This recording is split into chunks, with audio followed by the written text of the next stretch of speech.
Alright, welcome back dito sa ating channel. Pero bago ang lahat po, ay magpapaalala lang po ako na mag-ingat po kayo sa inyong mga pag-uwi sa inyong mga tahanan kung kayo galing po sa trabaho.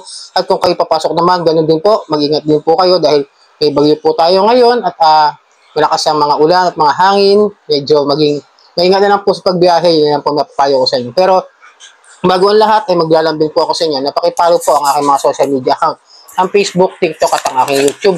At kung nakatulong sa inyong video ito, please paki-like na lang po, share at hit nyo yung notification bell para updated po kayo sa mga videos na ginagawa natin dito about sa usapang online lending app. So yun, meron tayong tatalakayin na kung saan yung mga ola na ito, pagkatapos nilang ma-revoke yung mga license nila at magkaroon ng issue, nasuspindi po sila ng CIC. Suspendido po yung mga ola na ito at yung iba rito ay hindi naman na-revoke para may issue lang yata. Hindi ako sure kung bakit. Pero ito po yung list ng mga ola na yan. Ito po yung ayon sa balita, no, sa Business Mirror po. Online lenders blocked from credit info system. The Credit Information Corporation has suspended the access of several online lending platform operators to the credit information system after their licenses and registration were revoked by the Securities and Exchange Commission. Tapos ma-revoke, suspindi po ng CIC yung kanila ma-accessing entities o yung mga mag-access dyan sa kanilang database. In a statement, the government-owned CIC said it blocked the access into CIS of, ito po yung mga OLA na suspindi po ng CIC, okay? Ito po ay ang Cashmart Lending Corporation. Digito Finance, the operator of Una Cash and Una Pay. Yung Hyphen Lending Corporation, operator po ng Peso Wallet at ng Credit Cash. The CIC also said the access of coupon lending technology, the operator of Magic Peso, Cashme, Sukilon, Peso Poly, and Ontario was also suspended. Ang CIC po ay nakikiisa sa SEC para protektahan ang rights at interest ng mga Pilipinong consumer. Dahil sa mga pagka-revoke nito ay nagbibigay po ng matinding mensahe sa mga financial system ng regulators o mga financial companies na hindi dapat tinotolerate yung mga non-compliance at mga abusive lending companies abusive lending practices ng mga online loan companies, okay? Silang po ibig sabihin niya, gumagawa po talaga sila ng action ngayon. Ngayon, yung mga nabanggit ko mga OLA na yan ay mga submitting at accessing entities. Ibig sabihin po, bago ka sila magkaroon ng lisensya o registration sa SEC, kailangan po muna sila maging mga submitting entities para magbigay ang SEC ng rehistro. Kasi yun po yung mga qualification, ng mga requirements na kailangan nila. Ngayon, bawal sila mag-access, bawal sila tumingin sa database ng CIC at hindi nila makikita kung may mga utang tayo ngayon sa ibang mga OLA. Dahil bawal nga sila mag-operate. Kaya nga, tinanggalan sila ng karapatan na maka-access sa CIC. And then, maaaring maapektuhan din siguro yung kanilang pagiging submitting entities dahil sa pagkakasuspendin ng kanilang accessing entities. Pasensya na kung medyo narinig may mga grrr. Umuulan po kasi na malakas, no?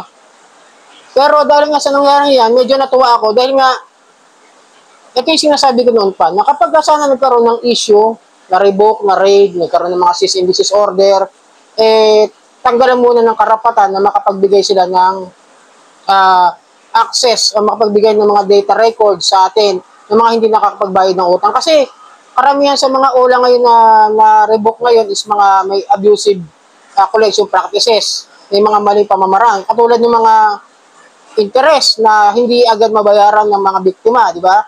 Tandaan nyo, di ba? Almost 50% ng mga utang natin, yung tubo nun, ganun kalaki yung ating mga binabayaran. Pagkatapos may libre pang harassment at mga pagbabanta at pamamahiya at kung ano pa. Kaya tama lang na para sa akin mawala ng karapatan muna ang mga yan. At hanggang sa nasa under investigation sila ng SEC at ng mga ahensya ng gobyerno na mahawak sa kanila. Tulad niyan, yung iba ngayon, nung na-raid, naisip ko, hindi ko napansin kung nandun sila sa submitting. Medyo hindi ko nasilip kanina. Ito lang kasi nakita ko sa balita, kaya in-update ko kayo ngayon. Ulitin ko suspendido ang kanilang yung kanilang accessing entities o yung kanilang karapatang sumilip yung mga OLA na ito. Ulitin ko kasi baka may magtanong naman sa comment section. Ulitin ko sila. Cashmart, Digido, Peso Wallet, Credit Cash, pagkatapos sa Kupan, yung Magic Peso, Ashme, Suki Loan, Peso Poly, and Loan tayo. Kaya kung meron kayong mga utang sa mga ito, at hindi nyo pa rin nababayaran, maaaring hindi sila makapag-submit ngayon o hindi rin sila makasilip ngayon ng ating mga data record, okay? Pero tandaan nyo, paalala ko na rin sa inyo, no? Ang pag-uutang, responsibilidad at obligasyon. Hindi po yan laro-laro lang na uutang lang tayo.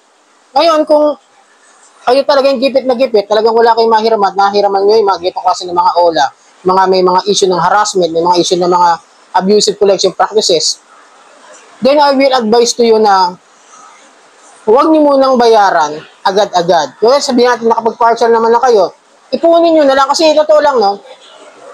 Yung mga yan naman, dumarating din yung time kasi pagka yung due date nyo na dumating, haharasin na kayo, di ba?